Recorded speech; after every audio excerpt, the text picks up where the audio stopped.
নমস্কার। আজকে আমাদের একটা খুব ইন্টারেস্টিং টপিক নিয়ে আজকে আমরা এসেছি।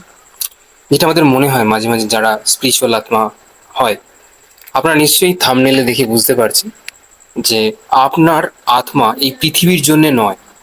১০টি রহস্যময় লক্ষণ নিয়ে আজকে আমরা এসে গেছি আলোচনা করব বলে। তো বলার আগে বলে রাখি, যারা অ্যাস্ট্রোলজিক্যাল কনসালটেশন বা গাইডেন্স নিতে চাইছেন বা যারা মেডিটেশন শিখতে চান, তারা অবশ্যই চ্যানেলের ডেসক্রিপশন দেওয়া নাম্বারে অবশ্যই যোগাযোগ করতে পারেন। চলুন শুরু করা যাক। ১ নম্বর পয়েন্ট দিয়ে শুরু করব। ভিড়ের মধ্যেও এক গভীর একাকিত্ব অনুভব করা। অনেক মানুষের মাঝে থেকেও মনে হয় আমি যেন এখানে মানিয়ে নিতে পারছি না। এই অনুভূতি কখনো কখনো গভীর আত্মিক অনুসন্ধান ও অন্তর্মুখী স্বভাবের ভাবকে প্রকাশ করে। এরকম দেখবেন, আপনি হয়তো কোনো পার্টিতে গেছেন বা হয়তো কারো সেরেমনিতে গেছেন।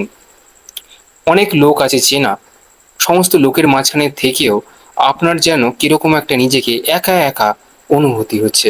সবাই রয়েছে, কিন্তু আপনি যেন কিরকম একটা নিজেকে একলা করে খুঁজে পাচ্ছেন কোথাও না কোথাও।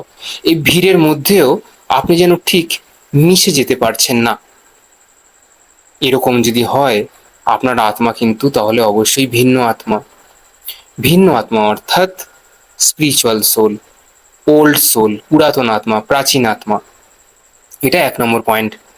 ২ নম্বর পয়েন্ট বলবো, ছোটবেলা থেকেই নিজেকে অন্যদের থেকে আলাদা মনে হওয়া। যে বিষয়গুলো অন্যদের আনন্দ দেয়, সেগুলো হয়তো আপনার কাছে তেমন আকর্ষণীয় নাও হতে পারে। বরং জীবন, মৃত্যু, মোক্ষ, আত্মা, ঈশ্বর, মহাবিশ্ব, পরজন্ম, এইগুলো নিয়ে গভীর প্রশ্ন আপনার মধ্যে বরাবরই কিন্তু নাড়া দেয়। আপনি দেখবেন আপনার চারপাশে যে মানুষগুলো আছে, তারা হয়তো সবসময় আনন্দ, ফুর্তি, মশগুল নিয়ে ব্যস্ত। তাদের হয়তো এখানে ওখানে যেতে ভালো লাগছে, বন্ধু বান্ধবদের সাথে যাচ্ছে, সবসময় মিঙ্গেলশিপেই তারা রয়েছে। একলা তারা কোথাও যেতে পারে না। কিন্তু ছোটবেলা থেকেই আপনার মনে হচ্ছে যে আমি কি অ্যাবনর্মাল নাকি? সবার যেটা ভালো লাগছে আমার কেন সেটা ভালো লাগছে না? সবার এত হাসি ঠাট্টা ভালো লাগছে, আমার কেন ভালো লাগছে না? সবার এত ঘুরতে যেতে ইচ্ছা করে, আমি কেন সবসময় ঘরের মধ্যে একা করে বসে থাকতে পছন্দ করি? সবাই কত বন্ধু বান্ধবদের সাথে ঠাকুর দেখতে চলে যায়, আমি কেন একা একা যাই ঠাকুর দেখতে? সবাই বন্ধু বান্ধব ছাড়া সিনেমা হলে বায়োস্কোপে যেতেই পারে না, আমি কেন যেতে পারি?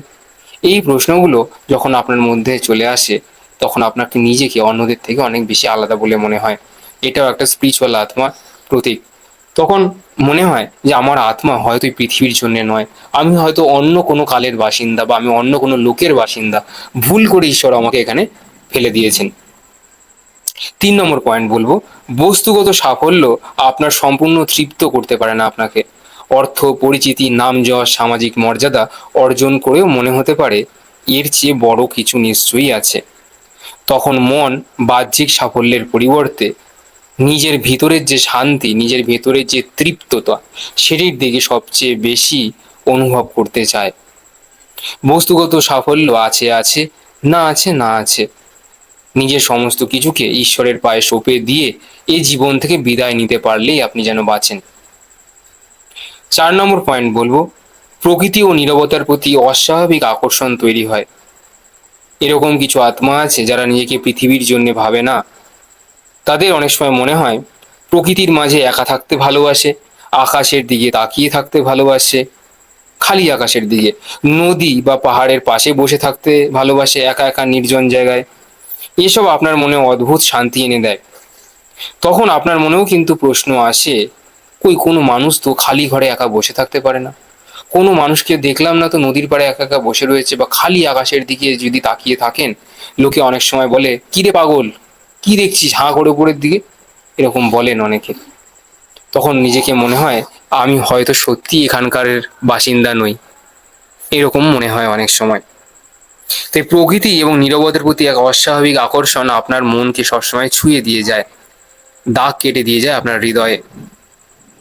পরের পয়েন্টগুলো, ৫ নম্বর পয়েন্ট, অন্যের অনুভূতি খুব গভীরভাবে অনুভব করা যায়। কারো মুখের হাসির আড়ালে লুকিয়ে থাকা কষ্ট আপনি সহজেই টের পেতে পারেন। অন্যের যন্ত্রণা আপনাকে গভীরভাবে স্পর্শ করে।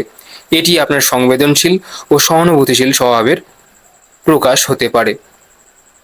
অর্থাৎ এরকম হয় যারা খুব এই ধরনের আত্মা হয় কিছু, ধরুন কারোর গায়ে কোনো একটা ধরুন স্কেল দিয়ে হয়তো বাড়ি মারছে, তো আপনার দেখে মনে হতে পারে স্কেলের বাড়িটা বোধহয় আপনার গায়েই বোধহয় মারা হলো। অর্থাৎ ওই যে শরীরটা আছে আর আপনার যে শরীরটা আছে, এই দুটোর মধ্যে আপনি একটুও তফাৎ কিন্তু বুঝে উঠতে পারছেন না। আপনার এটা খুব উইয়ার্ড লাগতে পারে, খুব অদ্ভুত লাগতে পারে, যেটা কেন হচ্ছে, এরকম তো হওয়ার তো কথা নয়, সাধারণ মানুষের তো এরকমটা সাধারণত হয় তো না, কেন এরকম হচ্ছে, এই প্রশ্নগুলো আপনার মধ্যে কিন্তু দানা বাঁধতে শুরু করে। পরের পয়েন্টে যাব, 6 নম্বর পয়েন্ট। পুরনো সম্পর্ক এবং পরিচিতি পরিবেশে হঠাৎ অর্থহীন মনে হতে থাকে। জীবনের কোনো পর্যায়ে মনে হতে পারে যে মানুষ এবং পরিবেশগুলো একটা সময় যেগুলোকে খুব গুরুত্বপূর্ণ দেওয়া হতো বা গুরুত্বপূর্ণ পর্যায়ে মনে হতো বা আমরা খুব পাত্তা দিতাম, সেগুলোকে এখন বর্তমান সত্তার সঙ্গে যেন মানানসই হচ্ছে না। সবগুলোকে মনে হচ্ছে যেন খোলসের মতন যেন সবকিছু ভেঙে ভেঙে পড়ে যাচ্ছে। পুরাতন নিজের যত বন্ধু বান্ধব, আড্ডার জায়গা, কাজের জায়গা, নিজের বান্ধবী বন্ধু সমস্ত জনকে যেন এখন কারোর সাথে আর যোগাযোগ রাখতে ভালো লাগছে না। ফোন বা SMS আসলেও তাদের SMS হয়তো একদিন বা দুদিন পরে হয়তো কি আপনি রিপ্লাই দিচ্ছেন। এরকমটা অনেক সময় অর্থহীন হয়ে যাচ্ছে সমস্ত সম্পর্কগুলো। নিজের আত্মীয় পরিজনের কাছ থেকেও অনেক দূরে হয়তো চলে গেছেন, আর হয়তো দেখা সাক্ষাৎ হয় না তাদের সাথে, এরকমটাও হতে পারে। পরের পয়েন্ট বলবো, 7 নম্বর পয়েন্ট। বারবার জীবনের গভীর অর্থ নিয়ে প্রশ্ন করা। অর্থাৎ আমি কে, কেন জন্মেছি, আমার জীবনের উদ্দেশ্য কি, মৃত্যুর পরে কি হবে, আমার মৃত্যু কবে আসবে, এই প্রশ্নগুলো যদি বারবার আপনার মনের মধ্যে ফিরে আসে, তাহলে আপনার মধ্যে গভীর আত্ম অনুসন্ধানের অনেক বেশি প্রবণতা রয়েছে। এই রকম টাইপের আত্মাও কিন্তু সাধারণ আত্মার কাছ থেকে খুবই বেমানান হয়ে যায়। তখন তাদের মনে হতে পারে এই সমস্ত প্রশ্ন, আমি কি, কোথা থেকে এসেছি এবং কোথায় যাব, এই প্রশ্নগুলো কই এমনি সাধারণ মানুষের মনের মধ্যে তো আসে না, কেন এগুলো হঠাৎ আমার মনের মধ্যেই আসছে, এইগুলো নিয়ে অনেক বেশি কিন্তু মাথাচাড়া দিতে থাকে।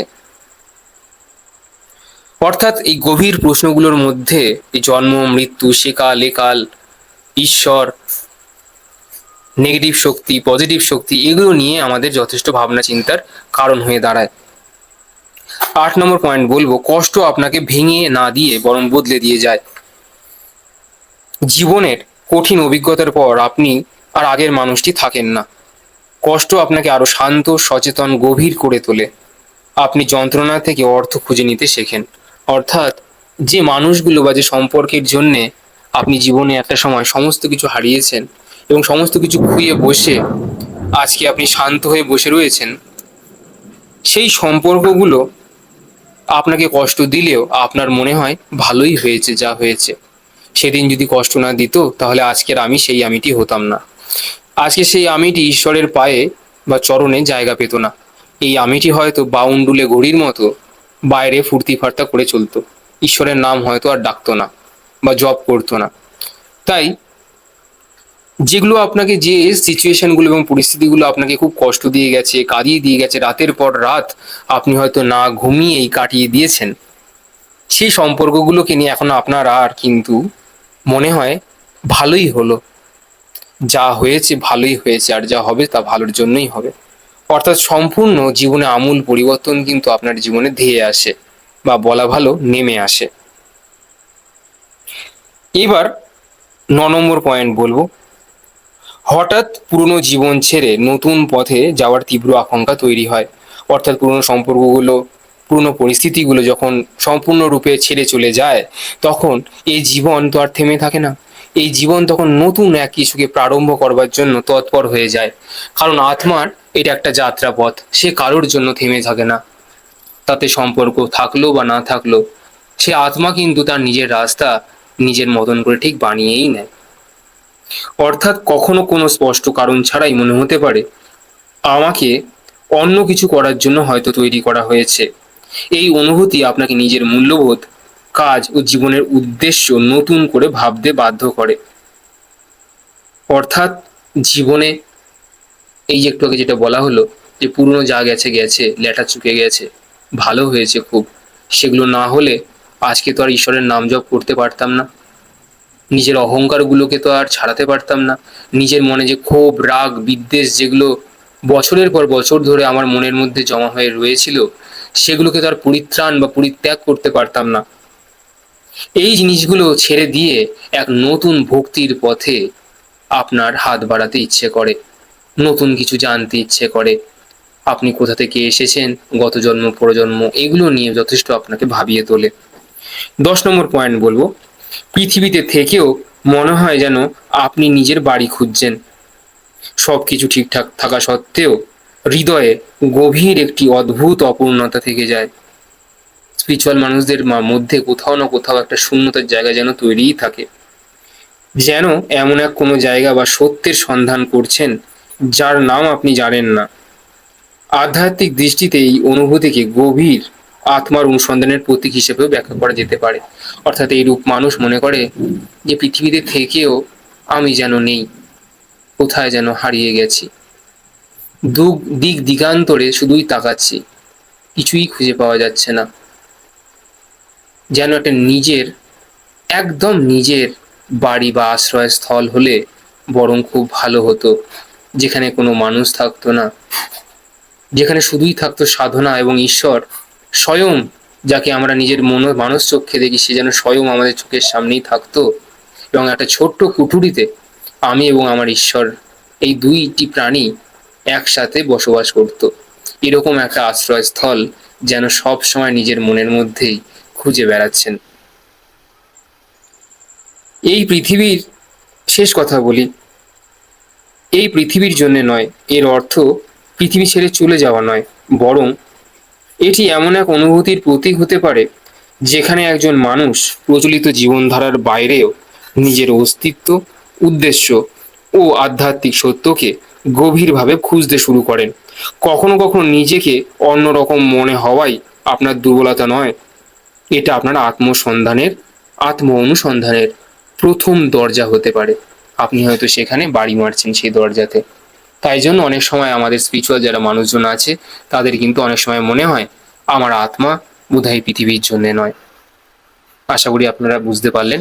বলে রাখি যাওয়ার আগে, ব্রহ্মময়ী একটি চ্যানেল তৈরি করা হয়েছে, সেখানেও অডিও হয়, তবে সেটি ইংলিশ অডিও হয়। আগে ভিডিও হচ্ছিল, কিন্তু এখন ইদানিং সেখানেও অডিও হচ্ছে, সেটাও ইংলিশেই হয়। আপনারা যদি চান তো সেটা অবশ্যই শুনতে পারেন। সবাই ভালো থাকবেন এবং সবার চেতনার অগ্রগতি হোক। ধন্যবাদ।